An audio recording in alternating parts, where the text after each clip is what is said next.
It's wALT with another beer with the band in the Two Brothers Green Room. I am hanging out with the guys in Moon Taxi who are about to do a Queued Up Artist Showcase tonight. I've got Tommy and Tyler. Thanks, guys, for taking a few minutes to hang. Thanks so much for having us. Of course. Thanks for having us. Great. Soundcheck sounded amazing. Yeah, we were working out a special thing that we're doing at Bonnaroo. Yeah, so, we don't want to tell anybody about it. No, but it sounds good. Yeah. So I'm psyched about it. Yeah.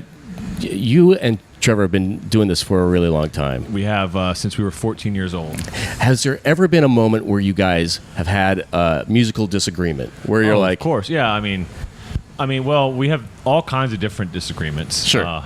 Ranging from who gets the front seat to one of my favorite ones is when we were roommates in college. We used different soaps and whose soap got to sit on the throne of like the soap holder, right? And in college, and like I'd move his, and all of a sudden his would be back on there. It's like, and we got to fight about it. But yeah, musical disagreements. We always end up listening to what each other have always recommended, and I think we've grown musically together in that way. Right. So. And then you found everybody else at college? Did you come in? Yeah. So I funny enough, went to high school with him and Trevor. Really? I was 2 years younger. So I knew Tommy's sister, Taylor, really well. I knew Trevor's younger brother, Chris, really well. And so I used to see the first incarnation of this whole thing in high school, and then I just happened to go to Belmont, and I didn't really know they were there. So you didn't know? It wasn't a planned thing? No, it wasn't a planned thing. It was just a complete dumb luck sort of situation. And I was in music school there. Tommy was in music school, so was Spencer. And I went to see them play at this little like cafe that we have. And I remember thinking like, man, it'd be amazing if I could sneak my way into this. And I somehow snuck my way in, and I've been here ever since. Yeah, so. And meanwhile, we were thinking, man, we're losing the drummer we started off with in college. But meanwhile, we're thinking, how can we get this guy to leave his metal band? Right. So that worked out. That's funny. It's been over a decade that you guys have been doing this as this band. You have 5 records under your belt, not counting the live album. But every step along the way, you always seem to make a little bit of progress. It always seems like we're a little bit further than we were last time. Yep. Was there ever a moment of discouragement where you felt like, I don't know if we should continue? We had a tour that we affectionately now call Disaster Tour, where we played. I don't even know where we played here, if we did play here, but in Chicago. But I mean, we played to 4 or 5 people max for like 40 days straight over a summer. And it was just daunting. You're like, man, is anybody ever going to come to our shows? And like, we were really excited about the tour, and then it was daunting. But we wrote a lot of songs on the way right. on that tour and practiced them and really honed our skills. Basically, it was a paid rehearsal every night. So we got a lot better, and rather than quit, we made a record. So which record was that? Yeah. Wes came up here. Yeah, I don't know about paid. Yeah, there were some. It was like the Blues Brothers thing, where like sometimes they're like, well, you got paid 50, but you drank 100, and so we're just gonna call it even and just get the hell out of here. That's funny. Well, I'm glad that you kept going because it's obviously paid off. Too High is just kind of taking on a life of its own. Yeah. Tell me about the song. Where did that song come from? It came from an autocorrect that Wes had. He was trying to write Too High, like I guess maybe like that's the too high to eat this chicken. Yeah, no. I was going to say the detergent's too high for Alex to reach or something, but no, and it turned into the number 2 high, and he and Trevor were talking about it, and Trevor thought about it as a peace sign, and then kind of coincided with the Women's March that was going on. Right. We were in Notre Dame, and Trevor and a couple other people participated in that and got inspired to write the song about hope and. Yeah. Well, it is 96 million views on Spotify. Yeah. Does that blow your mind that this little song that you wrote started with an iPhone autocorrect is now like in demand 96 million times on Spotify?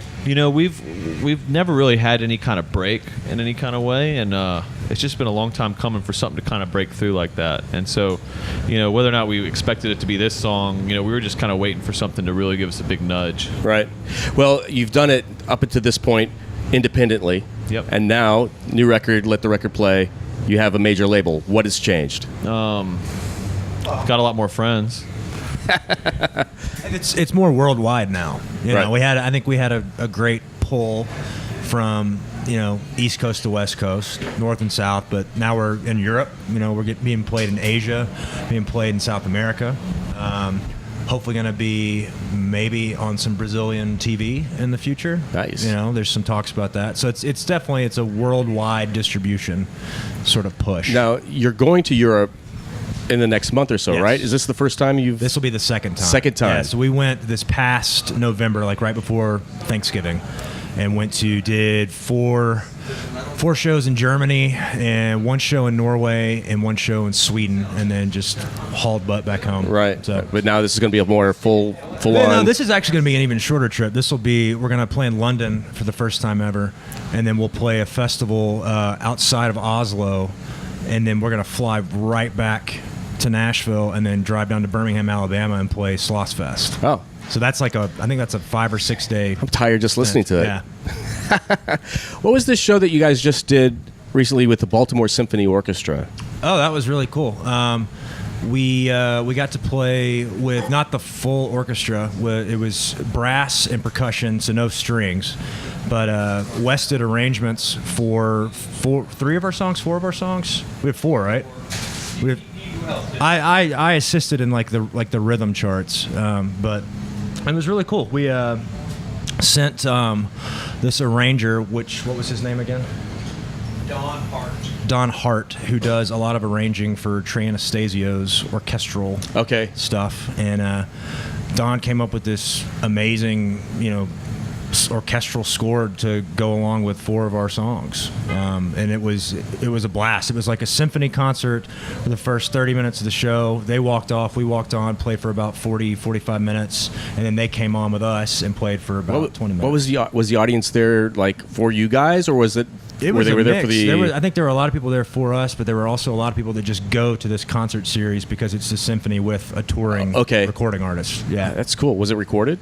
I think maybe like the local NPR affiliate recorded it. So yeah. Definitely want to check that out. Yeah. This weekend we kind of touched on it. You're playing Bonnaroo. Is that a big deal because it's kind of in your backyard? It is. It's Tennessee's major festival. I mean, there's the big 3 are Lollapalooza, Coachella, and Bonnaroo. And Bonnaroo kind of represents the Southeast as far as we're concerned. Right. In that whole scheme. And No offense to Shaky Knees or Hangout Festival. no, I mean those. No, we love those. I mean, I went to Hangout Fest last week or whenever it was for fun, just to hang out down there because we're from Alabama and it's in our backyard too. But Bonnaroo is definitely the massive one. Yeah, no, it's going to be great. And it's always exciting to go play hometown crowd and like in your backyard, Southeast. And it looks like it's going to be a pretty good weekend actually for a change because it usually, yeah. Yeah, it's one of those you never know. In the South, I don't know what it's like up here, but storms could just pop up. Yeah, it always seems like every year it rains at Bonnaroo. I just pretty much you need a little bit because if you don't get some, the dust is going to get all up in your lungs. And it's the one festival I have not yet gone to, so I got to change that at some point. Hey, it's coming right up. It starts Friday.